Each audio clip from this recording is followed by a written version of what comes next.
Good afternoon, everyone. Thank you for attending today's McLean County Community Behavioral Health Forum session. Today's topic is on building and repairing relationships in community with restorative practices. For those of you who have attended sessions before today, you are aware of the origin of both our format this year as well as in past years. If you have not attended, these forum sessions originally came out of the Mental Health Action Plan in 2015 that was approved by the McLean County Board, and really to serve the purpose of educating our community both on topics relative to mental health, educating our community on available resources, beginning dialogue, and helping to reduce the stigma associated with behavioral health as a whole. That event has largely historically been an in-person event on an annual basis up until COVID-19 hit last year. And so our planning team decided to take some time and figure out how we could do this in a different format that was safe given the circumstances of the last year of a pandemic, and came up with a virtual format and changed how we did it. So in the past, it's always been one day of 20 to 30 sessions where you had to choose between different sessions at a certain time. And this year we have sessions that are on different days and at different times, trying to capture people with different availability, as well as over the course of several months. And so our first session began in November of 2020, and we have sessions all the way through the end of April at this point. So we are glad that you're joining us today. I'll go over a little bit of the sort of the rules or the housekeeping stuff for today. And also recognizing that I always forget to introduce myself for those who don't know me. So I'm Tricia Millett. I'm the county's Behavioral Health Coordinating Council Supervisor. Also one of my staff, Kevin McCall, joins us as our question moderator, and he will come into play a little bit at the end and throughout. So we hold questions for the end of the session. This allows, in a virtual format, for it to flow a little bit more seamlessly. There is a questions tab in your box on the side. I can't think of what else to call that right now. And if you have a question throughout, please just type it in there. Please make sure you provide context, recognizing that at the end of the session, what does that mean may not have the same context and relevance as it did in the moment you typed it. So be specific with your questions. I will tell you that our presenter today does have some points where he may ask for engagement and participation, and you can include that either in the questions box or the chat feature. And we encourage you to participate as you feel comfortable. We know that engaging in a virtual format is a little bit different, although I'm sure we're all much more used to it now than we ever were before. So with that, I will identify that today's presenter is Kevin Jones, and Kevin has actually presented at forums in the past for us. So this is not a completely new thing for him. Kevin has spent more than 35 years working in the fields of social services, mental health, and alternative education, with an emphasis on working with at-risk youth and their families as a practitioner and administrator. He has been professionally trained in several behavior management strategies, including therapeutic crisis intervention, nonviolent crisis intervention, trust-based relational intervention, and restorative practices. He serves on the boards of the United Way Community Engagement, Project Oz, and Illinois Balanced Restorative Justice Project. Mr. Jones also worked for the Baby Fold as a respite camp supervisor, providing services and support for traumatized children ages 5 to 16. He provides restorative practices training and support for schools and organizations, primarily through his work for the Regional Office of Education number 17. Kevin earned his MS in restorative practices through the International Institute of Restorative Practices in 2017.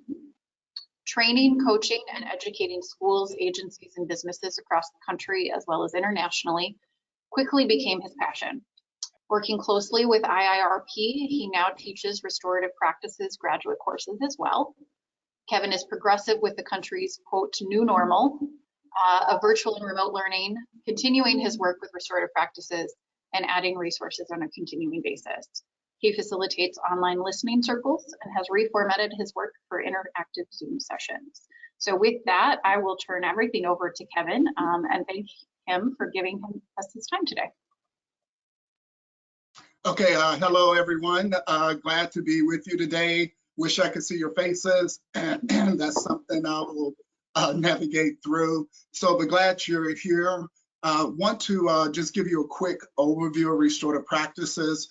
I do a lot of restorative practice training and coaching, pretty much Monday through Friday, most weeks. Get opportunities to train people from all over the country, as well as our local administrators, court services, youth organizations, as well as law enforcement, and just different places around our community and around our country. I've been doing a lot of work with some of the colleges as well. Have also, done some work with a few of our churches in town. So anyway, what I'm going to talk about, just like I said, a quick overview of restorative practices, and what this is about is explicit strategies and explicit framework of how to build relationships, how to repair harm when it happens, so we can really promote that community growth. So what is restorative practices?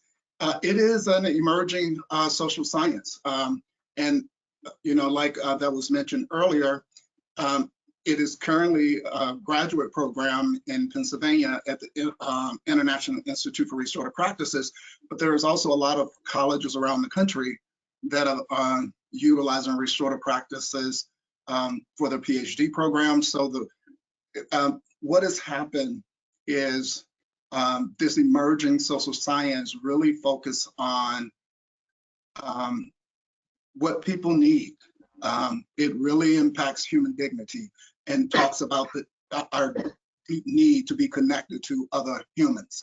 And so, and at the bottom, I put a video that gives you an elevator overview of restorative practice. So please, when you get a chance, just check that out. So, okay, learning objectives, again, we're in a short time, but you're going to be able to identify some of the restorative practice concepts. More importantly, reflect on this work in both your professional life and personal life. I've been on an explicit restorative journey for about 7 years now, and it has definitely impacted me both professionally as well as personally. And the last thing is that application of the restorative practice continuum, because that's what restorative practice looks like in real time. It takes it like out of theory, and it gets into, okay, what are some of the things that we do? And we'll cover at least 3 of those things today. Fundamental hypothesis of restorative practice, I like to summarize this, and it basically speaks to when we're trying to really help people change, people are going to be more willing to change when those with authority and or influence does stuff with them, as opposed to them, for them, and or being neglectful of them. Okay. Aim of restorative practice. Short sentence, I made it big because it has a big impact. Because what are we trying to do? What are we trying to address? Where are we trying to get to? The aim of restorative practice focuses on building community, building relationships and community. Why? Because when we build relationships and community, we can manage conflicts and tensions a lot better. There's processes involved to repair harm when harm happens unintentionally or intentionally. And at the end, get back to restoring that relationship. So that's an individual relationship as well as a community relationship. On my travels, I was talking to a group in Estes, Florida, and I did training for them, but also went back several times to do some coaching. And what their administration talked about was focusing on building those relationships and building that community. And it resonated with me because what they said was, you can't repair a community you never built. And so, and that always stays with me. The aim of this work, first and most of all, is not about behavior management. It's truly about building relationships and community. Because when you have those, then you can repair those conflicts, tensions, repair harms, and restore those relationships. So this one, if we were together, there's a question I would ask, and I'm going to ask it anyway, knowing that I may not even see your answers, and that's okay. But I want you to think about your practice, things that you've learned over your years working with kids, working with people in the community in general. And a question I always ask people, and it's kind of a challenge question, and I would like to say this to you. I'm going to pretend I can hear you, but the question I want to ask is, do you rock at your job? Do you rock at your job? And I ask this question all the time, and I get a lot of answers. And, people giving me, things like get to know kids, listen, all those really cool things that we learn. But then I say, well, you know what? That's not a real question. That is a fake question. Because how you rock at your job is implicit to you. It's implicit to your learning. It's an implicit framework. You just kind of know it's individual learning. It's not something that's necessarily collective. And it's hard to describe to other people what that looks like. What this work is really about, and what was mentioned earlier, is that I started working in residential treatment in 1985. And so I went from the Baby Fold to the Children's Foundation to the Center of Human Services, back to the Children's Foundation to be the director of their residential program. And then I transferred over to Alternative Ed, where I spent 21 years. So I've been through a lot of trainings, and I've done a lot of trainings. What I love about this work is that all that learning, it made me better. But I had a hard time explaining that and sharing that with other people like I wanted to. And so what Restorative Practice provided was an explicit framework. These are the 4 explicit restorative practices. It starts with the social discipline window, which is just the mindset piece. How do you work with people? People are going to make more progress. People are going to grow if those with authority and or influence does stuff with them as opposed to them, for them, or being neglectful of them. The second explicit practice is fair process. What does that look like? The central idea behind fair process, people are going to be more willing to accept decisions, even when they don't get what they want, if fair process is observed. And so we'll talk about that in a little bit as we move forward. And then the psychology of affect is understanding yourself, your own triggers, and is understanding others. Being able to look at behavior through a clinical lens, whether it's with students, young people in general, coworkers, administrators, is being able to put that clinical lens to understand where the behavior is coming from. It's kind of like, I always talk about that story, and then it's that story behind the story. I used to call it the story behind the behavior. I've spent my entire adult life working with behaviors, and I've always been curious what's behind it, because if we don't know what's behind it, we really can't support the way we need to support that person. So, and then the restorative practice continuum, again, what does it look like in real time? So, explicit box up in the, well, it's my right corner, might be your left corner, and it's got the 4 domains, and that top left one, it is the toolbox. Those are the things that we do to people. Those are the non-negotiables. That's where the control lies. That's where limit setting lies. That's where our discipline lies. It's in the things that we do to people. But we drop down to the bottom right box and we see the 4 box. The 4 box are the things that we do for people to support them accomplishing the goals that the expectations that we have of that person. So how do we get to the with box? That's the restorative box. That's where we want to live as much as we can. How we get there, we manage the things we do, balance the things we do to people with the things that we do for people.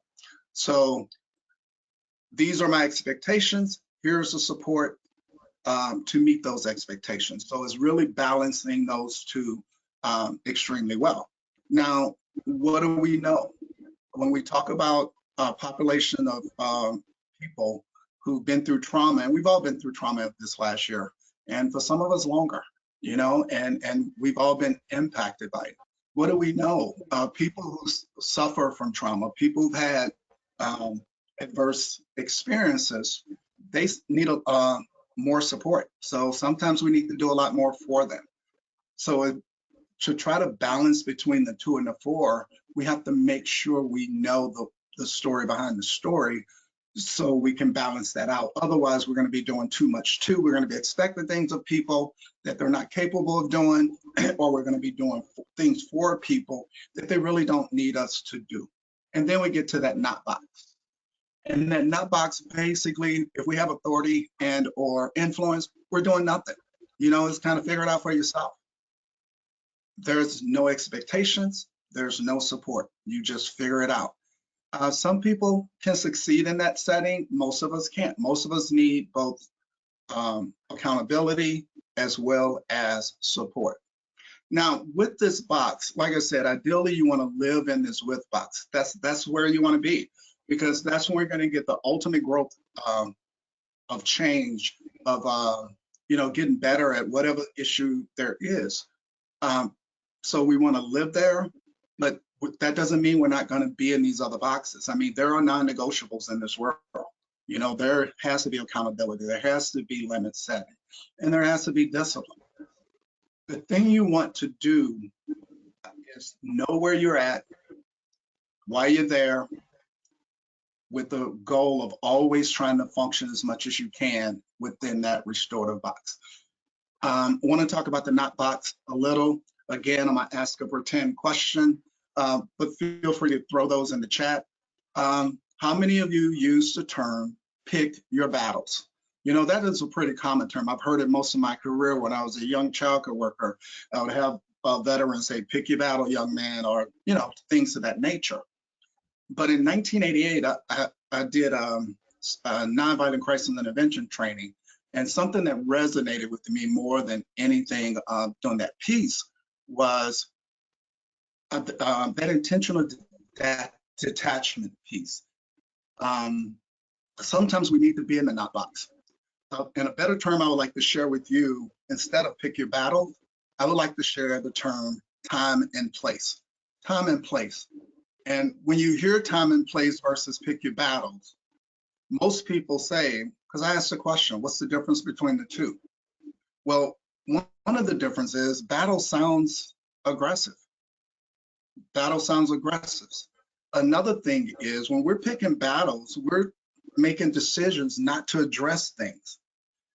And what do we know about behavior that someone is engaging in that you don't approve of?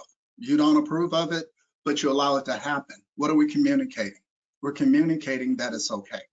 We're communicating that's okay, and that's why I usually become a battle.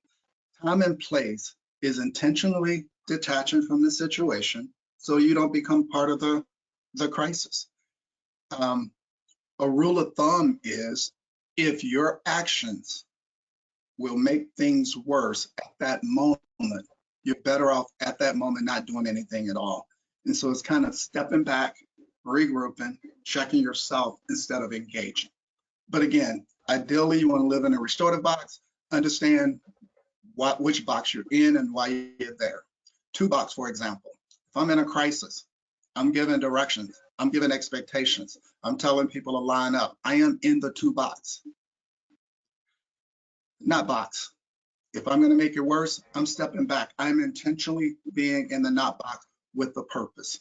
4 box, again, if I'm working with someone who's suffered a lot of trauma and adversity, I'm going to spend some time here making sure that person has the support they need so they can meet those expectations. So know where you are, why you're there, knowing that the best place to function is the with box. Okay, so fair process I talked about a little bit before. And again, this is your second explicit practice.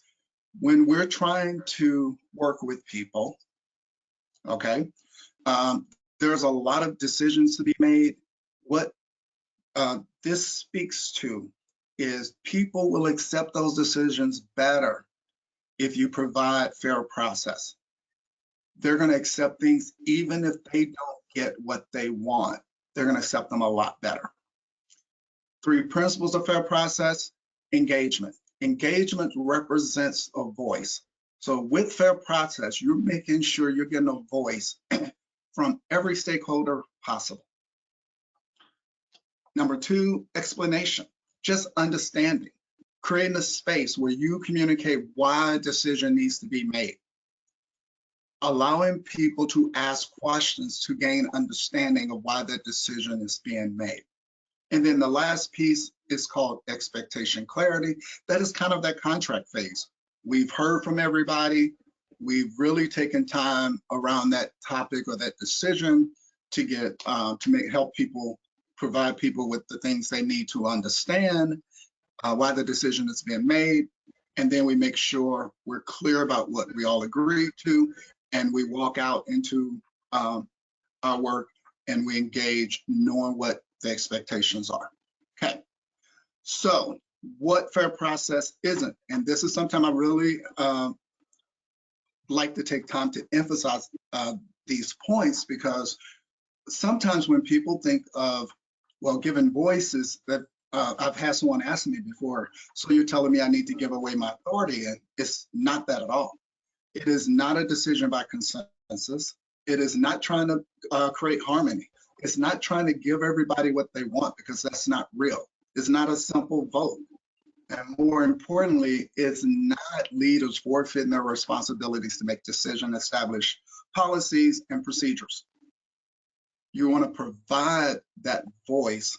You want to take the time to help people understand the decision, and you want to walk away with a decision made.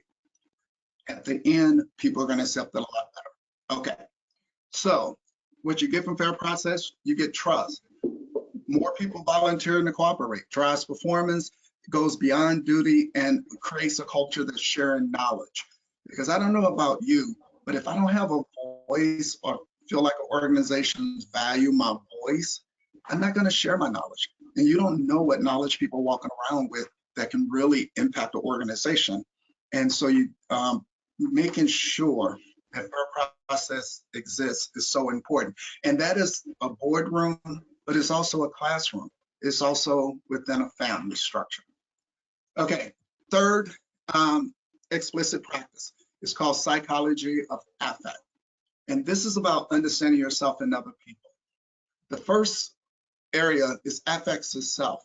We have 9 biological affects. That's how we came into this world. 2 positive, 1 neutral, 1 and 6 negative. It's biological. It's how we're born. All of the research was done on the responses of babies in response to different stimulus. Feelings are more psychological, and we become aware that an affect is interrupted. We become aware that we've been triggered.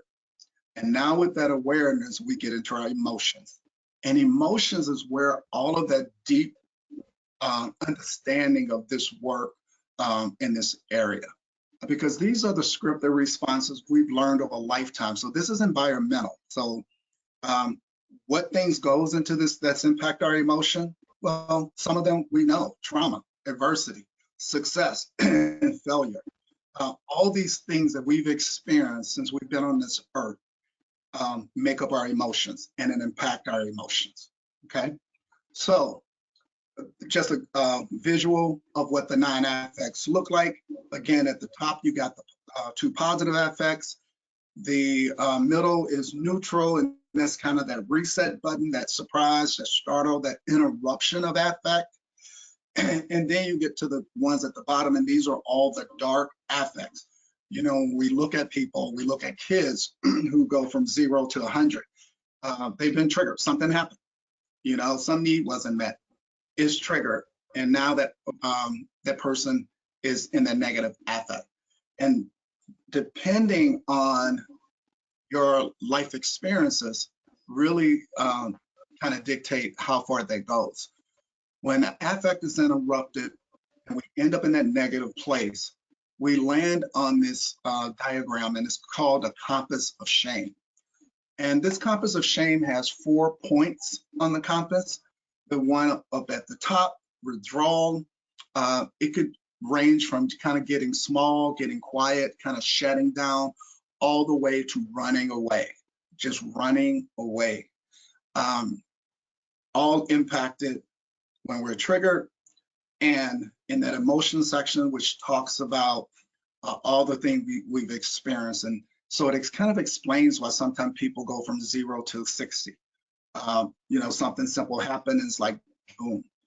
We drop down to the bottom and it's called avoidance. Avoidance is when we deny, you know, affect interrupted, somebody challenges us, we move into denial, lying. Some extreme reactions could be drug abuse, as well as alcohol abuse, as well as doing some pretty self-harming behaviors for distraction. So like that high risk kind of behavior, trying to get that thrill to numb that shame. Withdrawal and avoidance, sometimes people get confused because, you know, some of the reaction sounds a little bit similar, but withdrawal is more internal and avoidance is more external.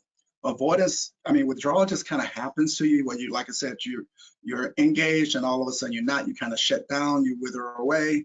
Avoidance, you're going to do something to numb that shame. You want to get that feeling out of your body. You don't want to feel it, so you numb it.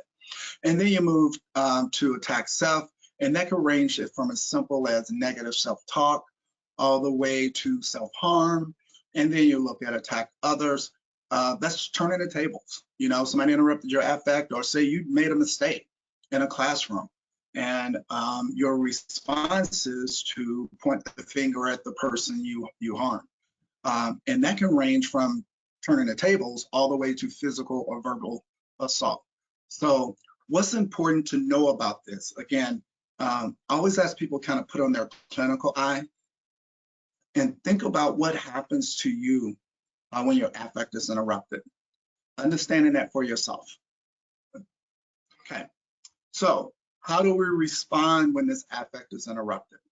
First, what a person needs when their affect has been interrupted is listen to what they have to say. Just listen. Being present, not trying to fix it. You know, I don't know about you, but when I'm having a bad day and I'm talking, you know, kind of venting and sharing out my bad day with someone, and that person turns around and gives me advice, it kind of makes it worse.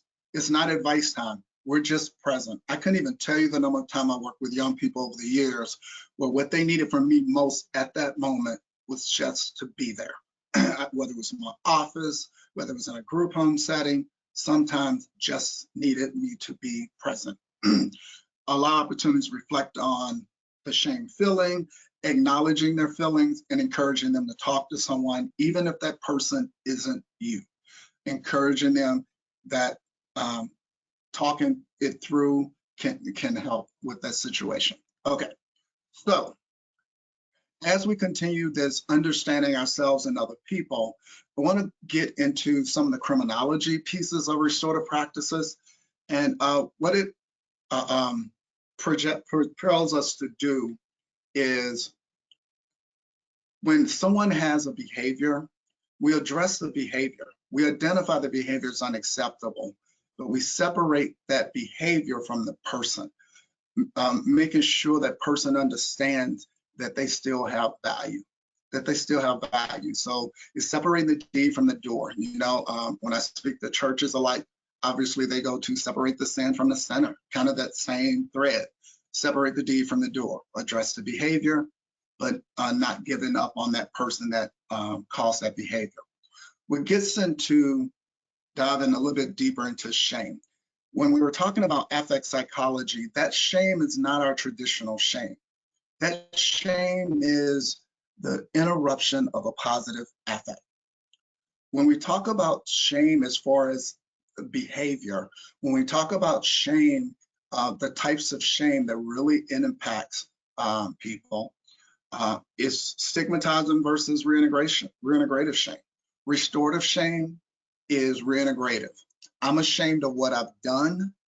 I want to make it right with that person. I want to make it right with my community so I can rejoin that community. Stigmatizing shame is throwing people away. You're pushing them out. And when we push people out and label people, we push them out to, and they connect with other people who've experienced that same thing. And that's important. And over to the left, I love this African proverb because it resonates with me so much when I talk about this area. And it's, you know, anyone not embraced by the community will burn it down to feel the warmth. And I always think about the number of people who've been thrown away, you know, going back to whether I was in working in residential or working in alternative ed. I mean, there's a lot of young people felt like they were being thrown out and thrown away. And all ed, we did, one of the main things we focused on was making sure kids were part of our community, but also making sure they understood that they still were was a part of the community of the school that they came from, the school district that they came from. And we did that by working closely and collaborating with the schools and working on, you know, re-entry plans and all those things, because we didn't want those young people to feel like they were thrown away. So if we're labeling people, don't.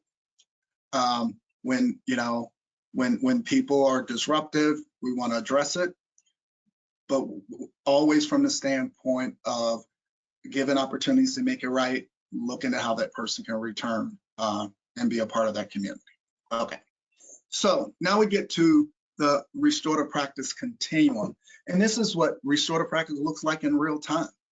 It's what it looks like in real time. It starts with language. If you notice, you to the left, you'll see informal all the way to formal. The informal things we can do in real time. It takes less people. Most of the informal work can be done on the move.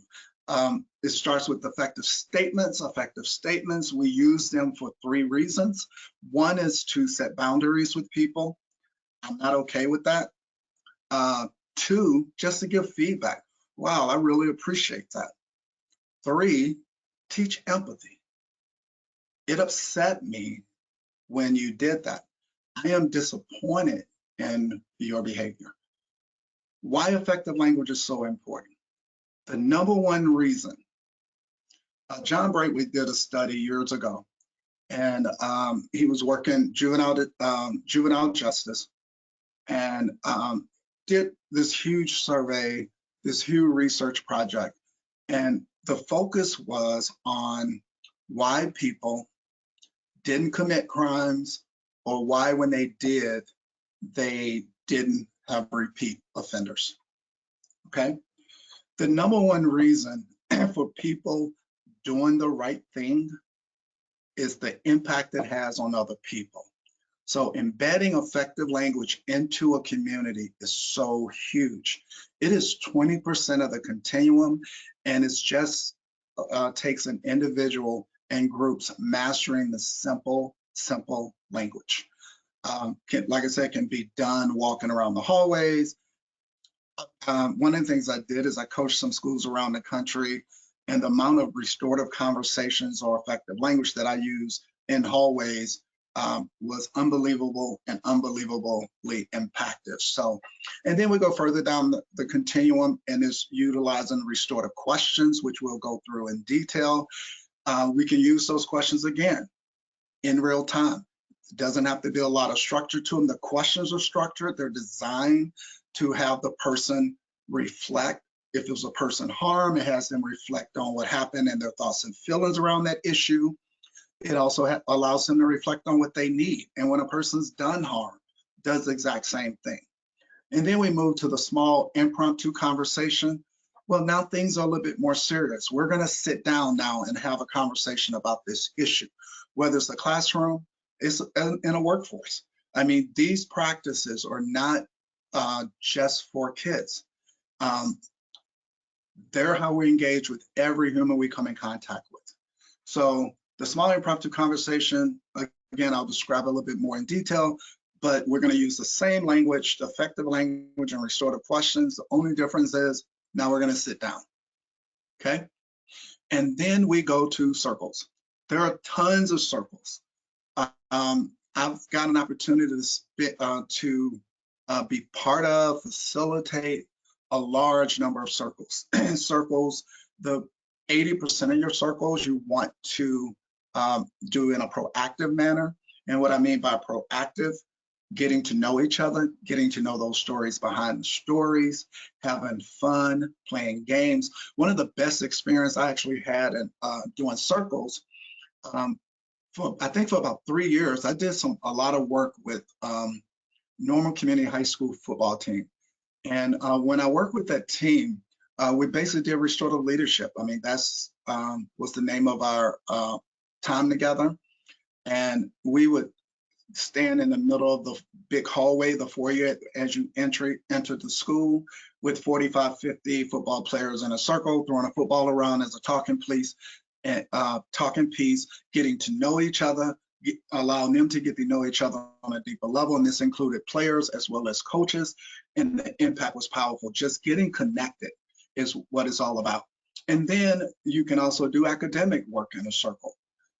You can do responsive work in a circle. One of the circles that I spent a lot of time since last May doing, listening circles. I did listening circles some days, 2 days a week. Really picked up heavy in August through up until right before Christmas. Circle topics that we covered included the pandemic, remote learning. We did circles in response to the George Floyd murder. We did circles in response to pre-election, post-election, and this was just getting as many community members together to give them a space to talk about how they were impacted by whatever that event is. A listening circle is a topic that impacts an entire community, and it allows them to get together and deeply listen to each other and share their voice and their experiences about that impact. And then, you look at some of the conflict circles. Conflict circles, there was a fight at school. I've done several of these where you get both sides together and you talk to them individually first using the restorative questions. And then you get that group together if they all agree with the goal of how do we repair this harm? How do we make things right so we can move forward? And then you get to the formal conference. Formal conference is, that is that last 20%. That is a very formal process, and it usually takes place when one person or entity did harm to another person or entity, and we get that group together to make that right as well. Okay, so my experiences with responsive work, powerful. The outcomes have been wonderful every time. The one thing about it though, it takes a lot of time. So when we focus on a responsive end, we're going to spend a lot of time doing that. We want to focus on that 80% because when we master that 80%, it creates more time for this. This is not sustainable. This is not sustainable, especially in a school setting and in most organizations.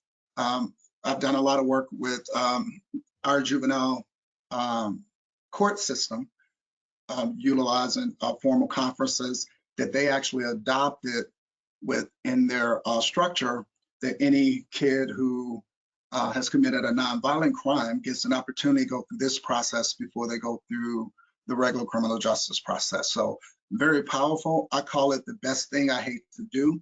And the reason I hate to do it is not because it doesn't work, because it is worked 100% of the time. The thing is, what I reflect on when I'm here, that something bad happened and somebody got really hurt, and that bothers me. But it also points out that we need to do more work on this 80%. So that should be the focus, building the community as opposed to repairing it. We got processes to repair, but we want to spend most of our time building it. And it starts with simple language. And some examples of this language, I said this already. You're going to do it to set boundaries. You're going to do it to provide feedback, and you're going to do it to teach empathy. Why teaching empathy? The number one reason people don't engage in bad behavior is when they understand how it impacts other people. So we want to make that part of our culture, part of our climate. Okay. Activity would be to just fill in the blanks on these. I feel glad when. I feel glad that I'm standing in front of you right now. I feel mad that I can't see your faces. I feel sad that I can't see your faces. I feel scared when I'm on virtual because I never know when the tech world is going to shut down. And then I feel blank with blank. I feel excited to share with people restorative work because my experiences and the feedback I get from around the country is that organizations, schools that engage in restorative practices are having a better impact on their kids and families. So, okay, effective statements. This will be an activity, and I'm just going to go over some. These are things that actually students have reported that they've heard it either in classroom or from adults in general. You know, when I do activities on this, I really take my time and give critical feedback on this activity because it's so important. Remember, effective language is 20% of the work. So I really want to give this time to make sure people understand the value of it and have opportunities to practice it. So some of the mistakes I've seen adults make, you know, because we like to do positive things. So some of the things areas I've seen adults make is focusing on trying to make it positive. And I look at that first one. Don't act so stupid all the time. That is a real statement that was said to a young person. Okay, don't act so stupid all the time. Well, how would you make that positive? And before you would even answer, why would you make that positive? So the question is, if you're thinking and feeling like saying to someone, don't act so stupid all the time, let's step back for a minute. What are you thinking about that person's behavior?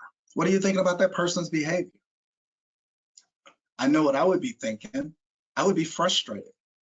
I would be disappointed. I would be upset. That's what I need to communicate.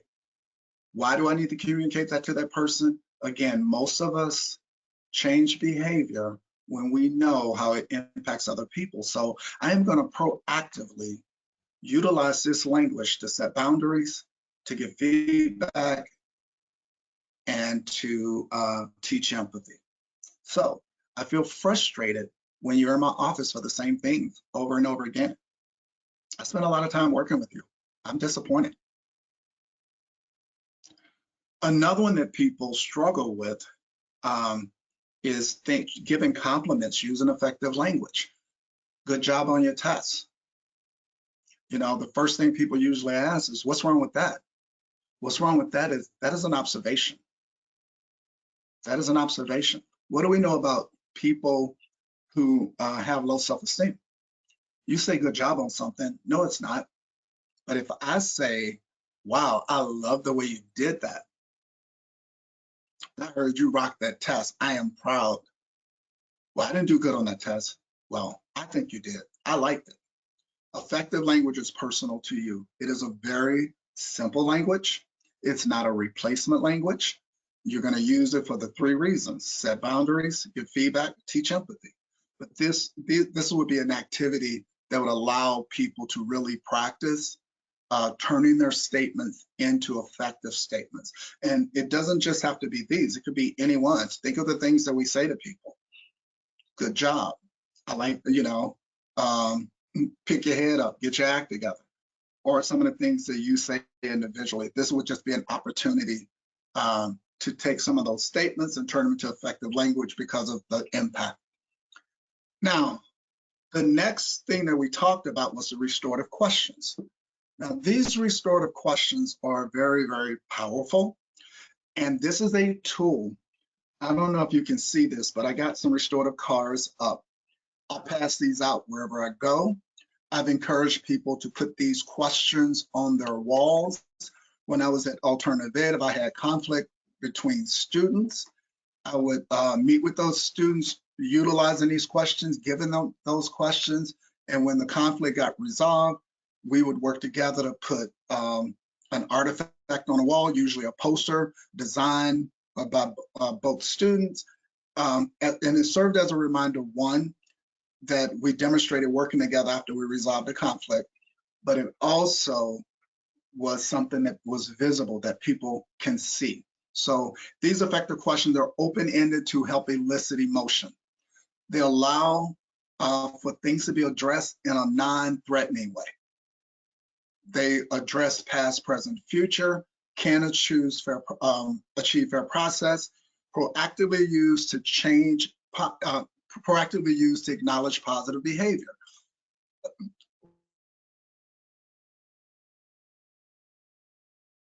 Feel who's impacted by your good grades? How do you need to keep that going?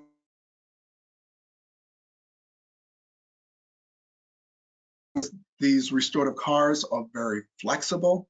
They're very simple. Even people who haven't been trained in restorative practice find success by using these restorative questions. Okay. What the restorative questions look like, side 2 focuses on when somebody was harmed. Somebody got harmed. So instead of saying, you know, who did that to you, what's going on with you, it's what happened. And so you go through these questions when that person was harmed. And then on the other side, the person that did the harm, you go through these questions.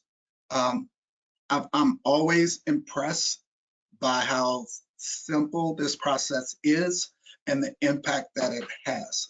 Usually when I get to the who's been impacted, you can see the reflection taking place in the person that's answering the question. It allows them time to reflect on the harm that they've done and how it's impacted other people. Okay, so now we got the effective language we can do walking around. We got the restorative question cards that we can use walking around or sitting down. And this is what a sit down looks like. That's when we take the time. It's going to be a little bit more structured, and we're going to ask those restorative questions.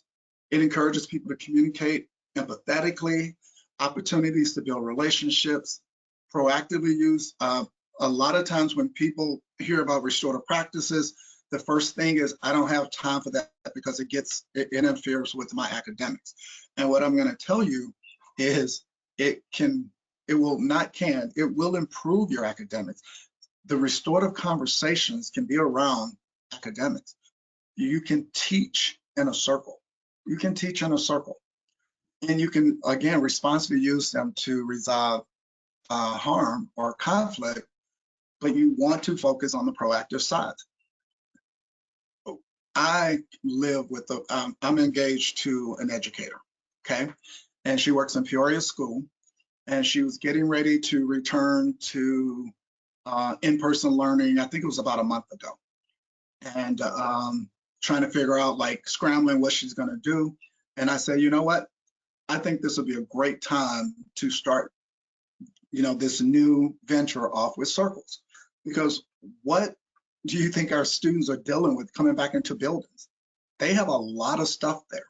So instead of waiting for them to react and get triggered, creating a space where they can have those conversations right away in a proactive way. She started doing that about a month ago, been doing them every day, and continually comes home to report the impact. Having less behavior issues in the class, students are asking to circle up. She covers some of the content. She covers the going over what the day is going to look like. And then at the end of the day, just an opportunity checked out. And her class is thriving because of her taking the time to do either those small impromptu conversations or those proactive circles. Okay, so now we get to circles, and I'm gonna be definitely aware of my time, but to get to circles, and you know, circles, when people hear about or think about restorative practice, their brain goes to circles. Most of the work we do takes place before you ever sit down in a circle. And when you do sit down in a circle, be very intentional about circling up for proactive topics, because if you build that capacity from a proactive lens, when something happens, a circle doesn't become this ta-da, like this big thing. The only thing changes is the topic, because you're functioning in circles all the time. You're doing those, you know, proactive things in circles. So now we need to, something happened. We need to utilize our circle and work through it together as a community. And so that's what that's about. Circle time reflection, love reflection stuff. On this one, the one that resonates with me the most is the circle creates a space for even reticent people to realize they have a voice. And for a long time, I thought reticent meant oppositional. It actually means quiet. But I like to keep my definition because it's a reminder to me that when we sit down in a circle, we're talking about the community. We're including everybody in that community, even people who don't agree with us. And that's why that one stands out to me the most. Okay, so, and then this just gives homage to indigenous. All this circle work it's indigenous work. Most of our learning, most of our research studied indigenous people and how they resolve things within their community. New Zealand still uses community circles to address all nonviolent crimes in their community. So the circle process, this is a worldwide thing. It is not just a, it's just not a result of SB 100. This is something that's been going on before any of us walked the earth. So why do we do circles? You're gaining quality in a circle. Equity. We talk about equity. Every voice is the same. No voice has any more authority over the other voice in a circle. You don't give up your authority, but every voice has to be the same. Safety and trust is why we do circles. You can't hide in a circle. We can see each other. So we're kind of vulnerable. It humanizes everyone. Responsibilities reminds us to facilitate. We're not leading, we're facilitating. We're sitting, we're answering the same questions, we build connections. And when we're trying to make decisions in circles, people own it because they had a voice. It's not like just standing up and telling people what to do. It is actually hearing from everybody. Everybody's has a voice, being able to ask questions. So, okay. Types of circles, proactive again, 80%, responsive, 20% sequential.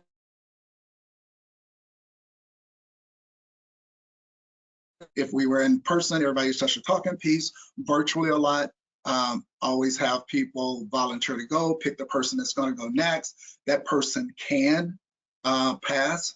But in a sequential circle, every voice is welcome. Every voice is encouraged. There's even pressure. It's never forced though. Non-sequential, kind of like throwing a ball around the room. Raising your hand in a classroom, just popping everything around. Fishbowl circles, beautiful circle for problem solving. I love doing fishbowl demonstrations and trainings and the impact that the fishbowl circles can have in adult circles for problem solving, for PLCs, powerful. And then listening circles is relatively new. We've only been using those at IRP for about 2 years. They started IRP first venture engaging in listening circles was in Pennsylvania, working with the Catholic Church because they wanted to do something in response to their long history of child abuse.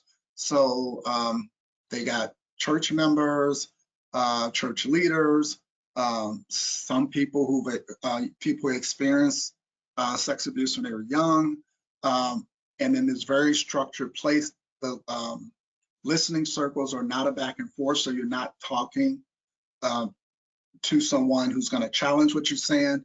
You basically is set up to create a space for utilizing some guided questions so that person can listen to the other person speak without responding, and that the other person having that space to express their truth. Powerful, powerful circle. I mean, I use them now as much as I can. Anytime an organization reaches out to me to talk about resolving issues, I always suggest starting with a listening circle first, because that listening circle, like I said, it's not about fixing anything. It's just really creating a space where you can speak your truth. And I found that it's helpful for myself, and the feedback I've gotten is that it helps before we get into those problem solving other types of circles. It's just creating a space where you can just be listened to. Pretty powerful. Okay. If you're going to do circles, how often? Most people say check in on a Monday, check out on a Friday. I like to throw in check in on a Wednesday at least 3 times a week. When I was at Alt Ed, we did them every morning with staff and students. Very powerful, just connecting. Good way to communicate to start our day. and then teachers did more circles in their classroom. So you can do them as a go around. They foster accountability, go over coursework, talk about agreements and goals. Agreements for circles, you can do them different, online and virtual. You can create some in advance. But once you establish what those norms are, those agreements are, people can always add to them. So the norms kind of is the group getting together and deciding on this is what we're going to expect of ourselves and each other. Okay. When you're doing circles, you want to introduce concept, explain reasoning, be upbeat, regard resistance as fear. There's a lot of pushback with circles. And a lot of my experience is that people are kind of afraid, whether it's being vulnerable, learning new things, or whatever other biases that may come along with that. I engage with people restoratively, regardless of whether or not they're restorative. And what I mean by that, I'm going to use effective language. I'm going to use those restorative questions. I use those restorative questions in real time. I use it in trainings for real things because I've found that it has a lot of impact. And yes, I'm going to invite people to gather in circles as much as possible and hope they come. So, okay. Secrets to success: keep your topic clear, set a positive tone, keep focus, allies, all those things. Again, I don't think I'm telling you anything new because this stuff came from us. The research is based on how people who we respect, in authority, how they treated us. And these are some of the things they did. So that's what this research was about. Why are certain people so successful at being leaders, at being teachers, coaches, parents? Well, they were doing these practices. And what IRP did is put them into this nice framework so we can all do them. And what my experience has been,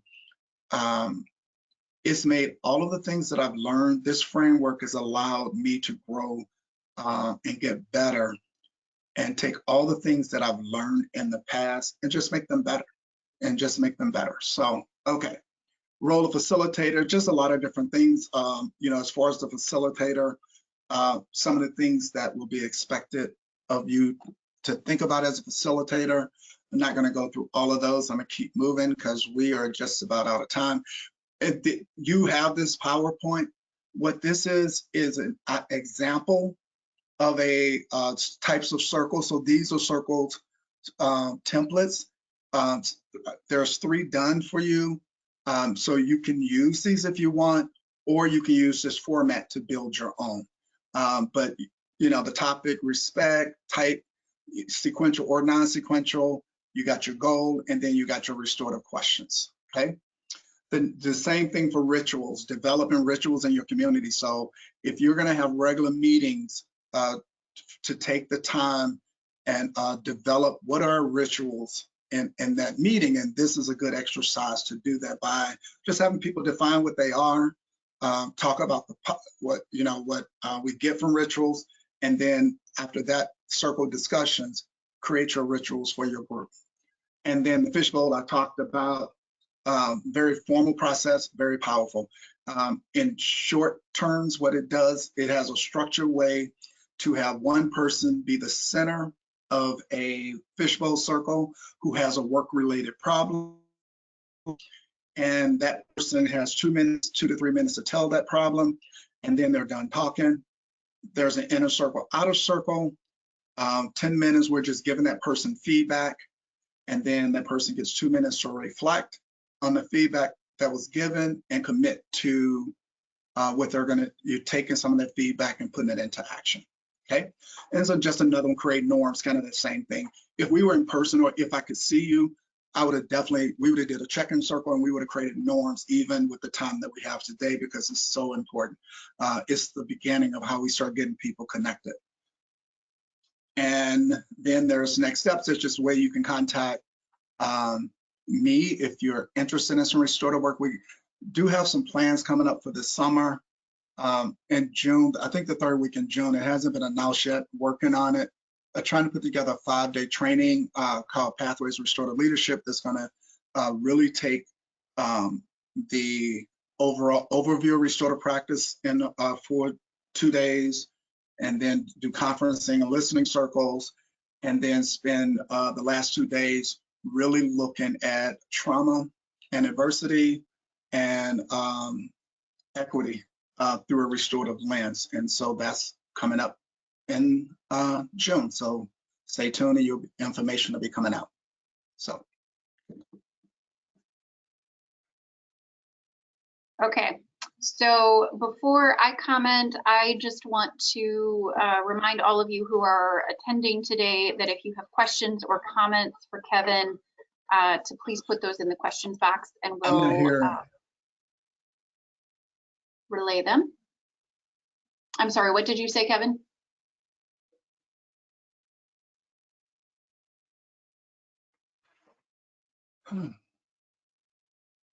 Hello?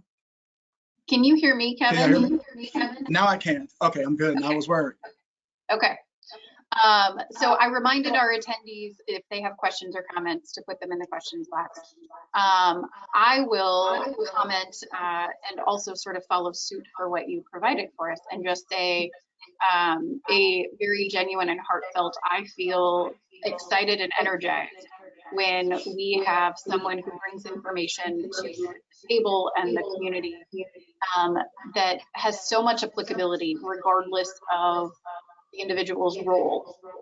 So as I look through who is in attendance today, we have university professors, we had a judge join us, we have social service staff, we have social service leadership, as well as community members. And some of these people I know are also parents. And so one of the things that I personally have always appreciated about restorative practices is its applicability to so many different lenses, regardless of roles.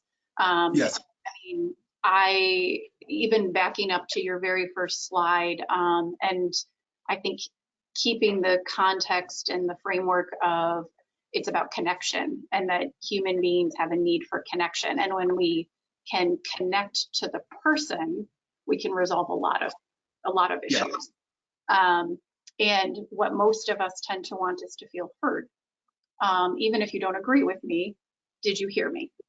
And that's one of the things that I think can come out of so much of what restorative practices is about.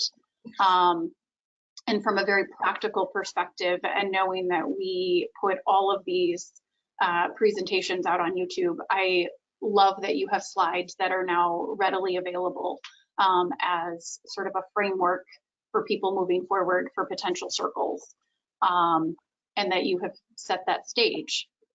So thank you so much for everything that you have shared and offered today. And I haven't seen any questions come in yet, but I am genuinely, like, so from a macro perspective, that's one of the things that I love about your presentation today, which is what is exciting and energizing to me, is I can see how much it can impact systemically. So I think that's really great. Yeah, and you're right. And like I say, this was such a snippet, but is because I just started doing, I've just finished up 3 sessions of being trained as a diversity, equity, inclusion trainer. Oh. And the restorative framework, the restorative language, it just floods through. What attracted me to restorative practices, to be honest with you, was I went to a training a few, I don't know, 5-6 years ago now, and it was on the impact of pornography on child abuse.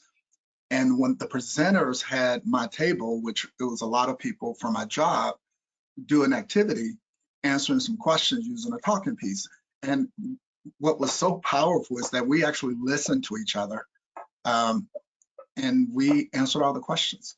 And so the trainer mentioned something about restorative practice. I looked it up, and I started looking at it. It reminded me of everything I'd already learned. And that's what I love about it. It's not new learning. It is a framework to put all of our learning, and it does fit. The social discipline window itself is actually based on an early childhood learning model. You know, how do people learn better if we work with them? If we just say, go do it, or we're punitive, you know, we're just not going to get the same results. And so, yeah, this has been a very interesting and wonderful journey of learning and sharing. And a person who's 59 now, who 4 years ago was talking about how do I wind down my career, I get so excited talking about this work. I've had the opportunity to do some trainings in Ireland and Belgium. This past summer, we didn't have the pandemic. I was supposed to go to Guyana and was going to do a 2-week training for the government. So just it's simple, but definitely impactful. So. Well, we are very appreciative that you took the time to share some of this with us today, and that it's now also accessible to the community, and that you exist in our community so people can reach out if they want to use you to consult or pick your brain. And to clarify for everyone, the 5-day leadership training that you referenced earlier, will it be made available? I mean, the sign up or the information, will it be on the ROE website? Yes, it's going to be on the ROE website. We just talked about it 2 weeks ago. And so we got a lot of work to do because we want to do it in person if we can. And I want to have up to 50 people there. And so, you know, the logistics and stuff. And what I like to do for the community, honestly, just try to do things that are affordable for the community. So I work a lot through a lot of things, even for the community, not just educators, are run through ROE 17. And actually in the process of really getting connected with ISU to start doing some work through their NCUE program and just through their university in general. I've had quite a few opportunities to be a speaker in their graduate program for the principalship and then their new teachers as well. So yeah, a lot of things have been moving forward with restorative practice in our community, kind of quietly, because not a lot of announcers, people reach out, go, and I love to share this work. So. All right, well, thank you again. I will thank everyone who attended today also, and say that we do still have a few other forum sessions coming up throughout the next month and a half. All of those can be found on the McLean County website. Kevin McCall put in the chat box the link to the YouTube page, as well as the county website page where the upcoming registration is. Also on that county website are direct links to each individual uploaded video. So we thank everyone for coming. We hope you'll join us in future sessions. And Kevin Jones, thank you again for taking time to present to us today. So. Okay, thank you. It's been a pleasure. Right. Thank you. So I can close out, right, without hurting anything? Yep, no, you're good.